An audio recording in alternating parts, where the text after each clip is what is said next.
ഇനി എക്സ്ട്രാ ചിലവ് വരുന്നത് നമ്മളെ ഫുഡിൻ്റെയും യാത്രാ ചിലവുകളാണ്.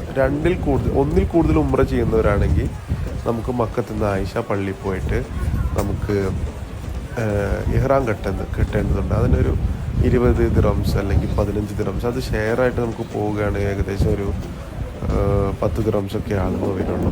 പിന്നെ ഭക്ഷണത്തിന് നമുക്ക് ഒരു ദിവസം ഏറെക്കുറെ UAE പോലെ തന്നെയാണ്.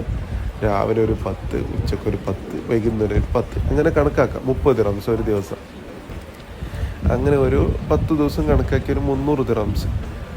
ആകെ മൊത്തം ഒരു 1500 ദിറംസ് ഉണ്ടെങ്കിൽ നമുക്ക് ഒരാൾക്ക് സുഖമായിട്ട് നമ്മളിഷ്ടത്തോടെ നമുക്ക് പോയിട്ട് വരാം. ഇതിലെന്താ ഗുണം എന്ന് വിചാരിച്ചാൽ, ബസ്സിൽ പോകുന്ന പാക്കേജുകൾ ഒരുപാടുണ്ട്. 1100, 1200 ഒരുപാട് പാക്കേജസ് ഉണ്ട്. 10 days ഒക്കെ അവർ തരുന്നുണ്ട്.